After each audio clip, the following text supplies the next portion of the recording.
justo cuando se voltea hacia un lado, siente que le falta el aire. Ya, eso es trepopnea. Y yo me lo imagino como, no sé si han visto a los koalas trepando un arbolito, o un monito trepando un árbol, pues trepa así, ¿no? Entonces, igual cuando nos echamos, si pones esa imagen en vertical, parecerá como si estuviese trepando algo. Entonces, trepopnea, en decúbito lateral, o sea, de costado. Luego está la ortopnea, es en decúbito dorsal. O sea, la persona está echada y siente que le falta el aire. Por ejemplo, estas personas cuando se acuestan ya para dormir, les falta el aire. ¿Y esto a qué se debe? A insuficiencia cardíaca principalmente. Y es por la gravedad, porque recuerden que cuando nosotros estamos en bipedestación, pues la sangre no se va hacia atrás, hacia los pulmones, pero cuando nos echamos, sí la sangre tiende a ir hacia los pulmones y por lo tanto, si hay si hay esta insuficiencia, pues el regreso hacia los pulmones va a ser mayor y la persona va a sentir que le falta el aire. También se puede ver en asma bronquial, porque las personas con asma pues tienen siempre sus bronquios más cerrados que las personas sin asma. ¿Ok? Entonces sus bronquios siempre están como un poquito más cerrados. Pero justo, no sé, son alérgicos, o no sé, o justo se exponen al polvo y de lo que ya estaban cerrados se cierran más esos bronquios. Entonces ahí tienen un ataque de asma o una crisis asmática.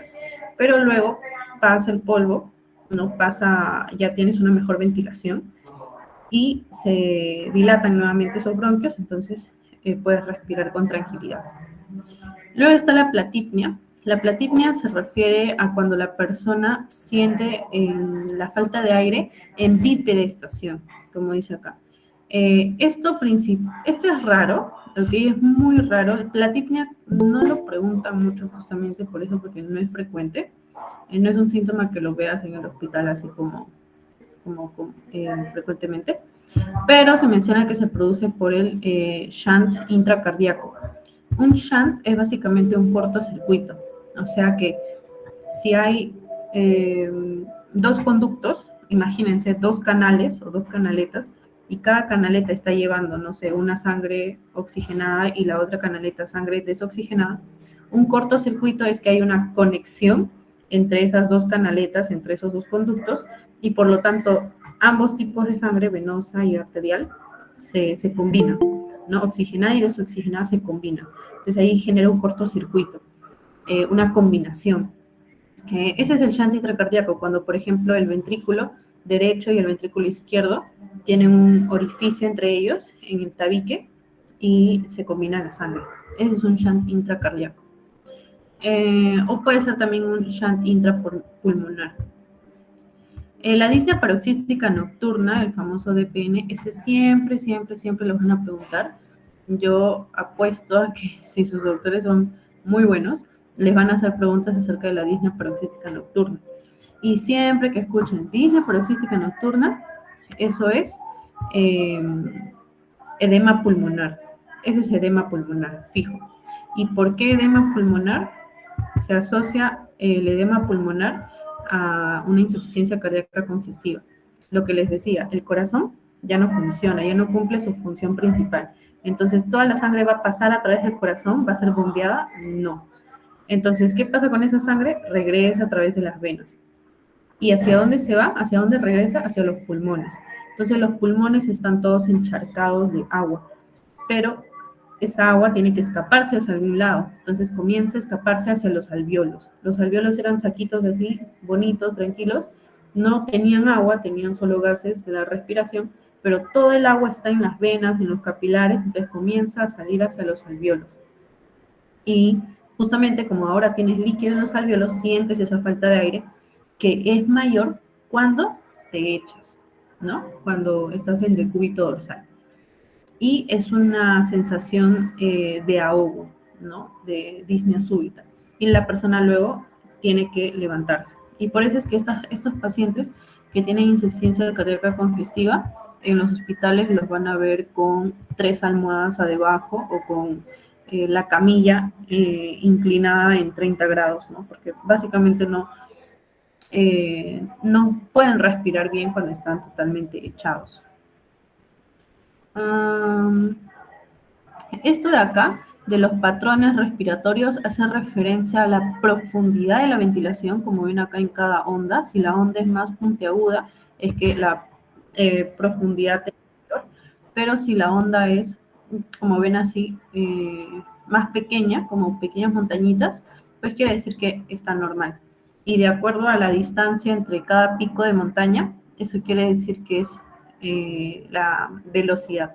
Por ejemplo, aquí en eupnia estamos viendo este gráfico que me indica que la velocidad a la que hace la persona en la respiración es de 12 a 20 respiraciones por minuto.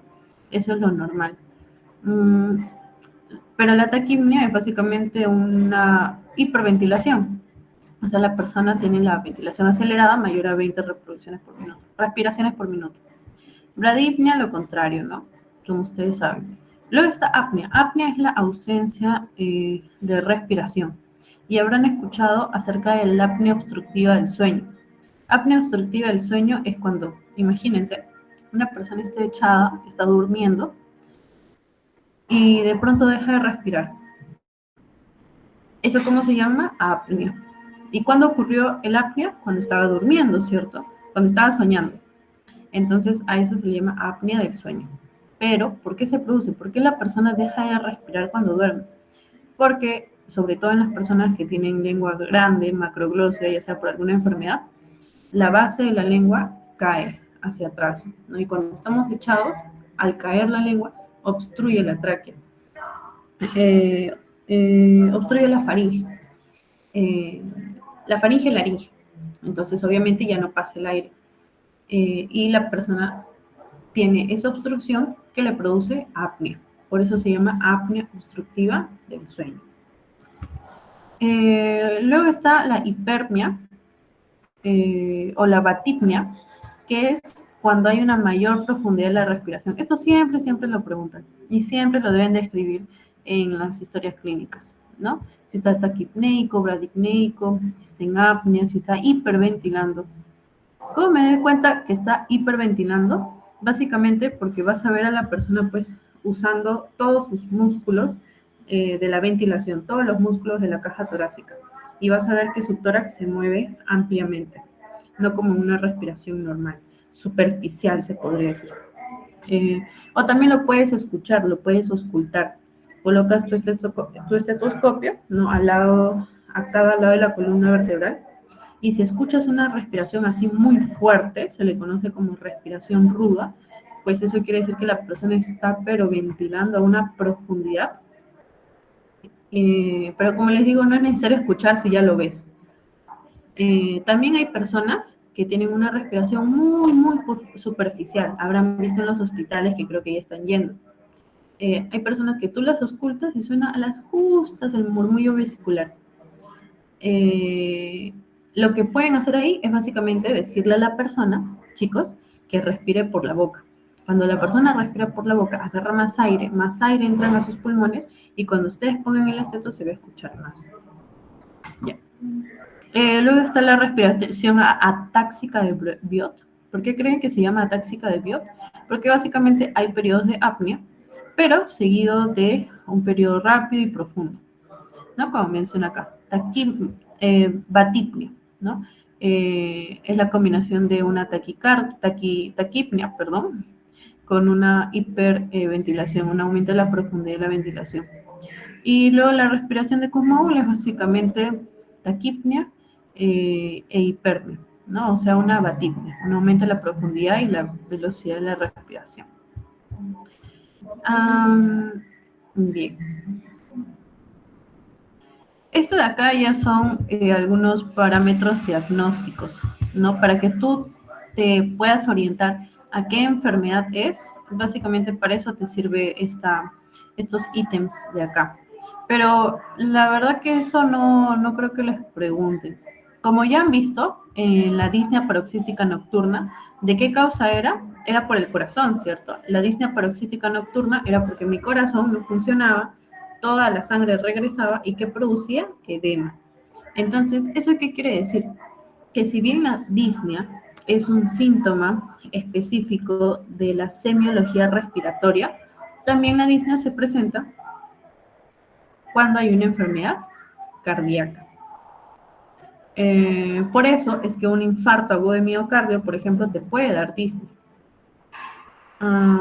Bien. Un derrame pericárdico en el que se comprime tu corazón, una estenosis de alguna válvula, como la válvula mitral, otra obstrucción del corazón por la pericarditis constrictiva, o una tromboembolia, por ejemplo. El tromboembolismo es ¿dónde? En los vasos sanguíneos. ¿Tiene que ver algo específico con la respiración? No, ¿cierto? Pero igual produce disnea, porque al no haber flujos sanguíneos a mis alvéolos, pues va a sentir la persona que no tiene oxígeno en su sangre, porque no pasa. Bien. Entonces, lo que más nos interesa, ¿cómo sé yo, de acuerdo a la disnea que presenta el paciente, qué enfermedad tiene? Y vamos a comenzar aquí con el asma bronquial. Como les dije, en el asma bronquial hay periodos de obstrucción de las vías aéreas porque se constriñen los bronquios, ¿cierto? La persona va a tener disnea, pero disnea intermitente. O sea, un día sí, al otro día no, luego sí y así. Entonces, ¿cómo puedes tú diagnosticar el asma bronquial además de la disnea? Preguntándole si cuándo tiene esta sensación de falta de aire. Cuando hace ejercicio, cuando se expone, por ejemplo, al polvo, al polen, o de repente al mismo tiempo que le falte el aire, o bueno, los días que le falte el aire también tiene sensación de tos, tos seca, o sea, tos no productiva. Luego está el neumotórax. El neumotórax es básicamente cuando el aire se acumula alrededor o por fuera del pulmón y por lo tanto lo comprime. Ese es un neumotórax, ¿no? Un tórax lleno de aire del exterior que está entrando y está comprimiendo a todo mi pulmón. Bien, pero esto de acá no lo estoy diciendo todavía. Bien, chicos, de disnea, básicamente eso les van a preguntar. La clasificación en aguda crónica, los tipos de disnea de acuerdo a la posición y las enfermedades más frecuentes. ¿Cuáles son? Apnea obstructiva del sueño, insuficiencia cardíaca congestiva, asma, obstrucción de las vías aéreas. ¿Qué más me estoy olvidando? Una neumonía produce disnea, pero la verdad tendría que ser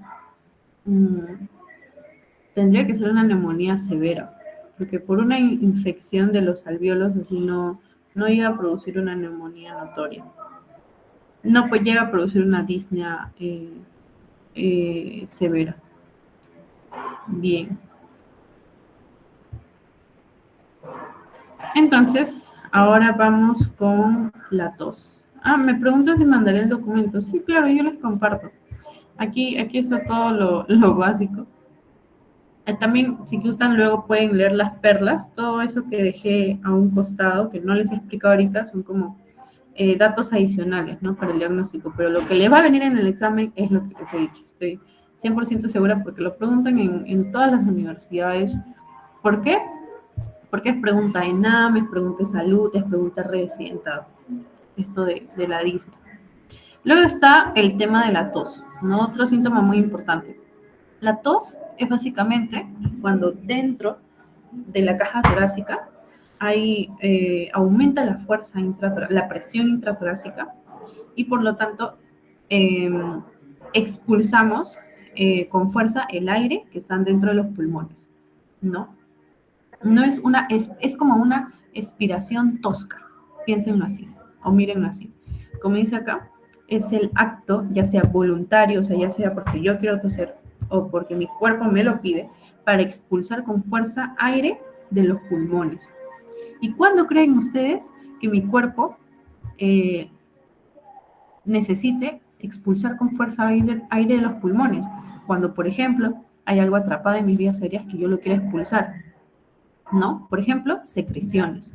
Si, por ejemplo, la persona tiene flema, tiene un proceso respiratorio, una infección respiratoria y tiene mucha flema, ustedes saben que el epitelio pseudoestratificado cilíndrico ciliado de las vías aéreas tienen cilios para movilizar el moco hacia afuera, ¿cierto? Para expulsar el moco. Pero no es que va a ir barriendo hasta llegar arriba, sino que un reflejo que ayuda a los cilios para expulsar rápidamente el moco es la tos. Si hay un cuerpo extraño, por ejemplo, cuando una persona sufre atragantamiento, como que quiere toser, ¿no? Para expulsar eso que está en las vías aéreas. Entonces, ¿la tos qué es? Es un reflejo. Automáticamente, tú tienes algo en tus vías aéreas y la tos te permite expulsarlo. Entonces, es un reflejo que te protege. ¿Cuál es el arco de reflejo de la tos? Les pueden preguntar, pero la verdad yo no he visto muchas preguntas del arco reflejo. Pero todo se resume en que si yo quiero más presión en un lugar, en una bolsa, por ejemplo, si yo agarro una bolsa y quiero que dentro de la bolsa haya mucha presión, ¿cómo hago? No cierro la bolsa y que todo el aire se quede ahí, ¿cierto? Ya, igual ocurre con la tos. Se va a cerrar la tráquea, básicamente.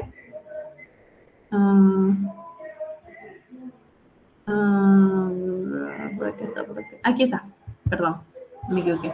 Se va a cerrar la glotis de la laringe por donde entra el aire, se cierra la glotis, como dice acá, ¿no? Por la rama laringe recurrente del nervio vago.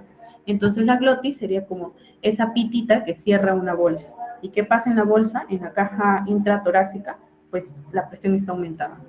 Y luego de que ya la presión está aumentada, la glotis se abre la glotis y todo ese aire que estaba en la caja intratorácica con mucha presión sale. Y como estaba con mucha presión, ¿va a salir despacio? No, va a salir con fuerza. Recuerden que la glotis está inervada por el nervio vago. Ahora, hay dos tipos de tos. La tos seca, que es cuando tú toses y no sale nada, no sale secreción.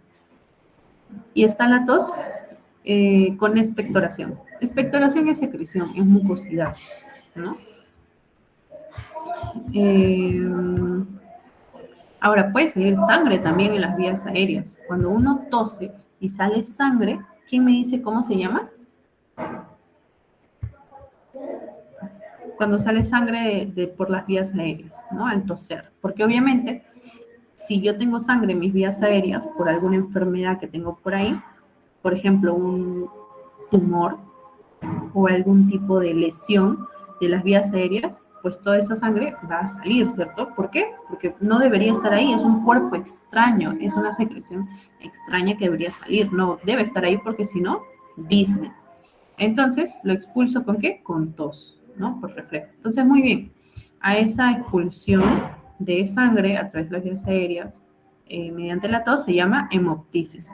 ¿Por qué se produce entonces la tos? Por muchos mecanismos, pero en general ya les dije por qué. Cuando tengo algo en mi vía aérea que la quiero eliminar. Entonces, está, por ejemplo, cuando tengo una inflamación en las vías aéreas, líquido acumulado en las vías aéreas, edema. ¿Cuándo se produce edema? Cuando tengo un proceso infeccioso. Infección de los bronquios, bronquitis. Infección de la faringe, faringitis. Humo de tabaco. El humo de tabaco también nos produce tos. El humo de leña. Aquí, chicos, no funciona como la vida cotidiana. Uno en la vida cotidiana, cuando, no sé, ya está acostumbrado a algo, ya no le genera ninguna emoción, ¿no? Por ejemplo, yo ya estoy acostumbrada a ir, no sé, al Happy Land. Entonces, como estoy acostumbrada, bueno, siempre voy y ya no me genera ninguna emoción. Ya, acá no funciona así. No es que una persona fumadora crónica, no sé, una persona que ha fumado 10 años, esté acostumbrada y no vaya a toser. No, acá no es como la vida real. Acá el cuerpo no se acostumbra. El cuerpo, por fisiología, siempre va a reaccionar ante un estímulo nocivo. Entonces, por más de que un fumador crónico tenga 10 años fumando, va a tener todos los días de su vida, incluso si deja de fumar, incluso así deje de fumar, si ha fumado ya 5 o 10 años, va a seguir teniendo tos. En ese caso, la tos sería crónica. No es la tos de una infección, de una bronquitis. Una bronquitis que te dura 3 días, una tos aguda. Entonces, ahí ya más o menos diferencia. ¿no? Si les ponen en un caso clínico de NAMI, salud, paciente tosedor crónico, ¿qué tengo que pensar?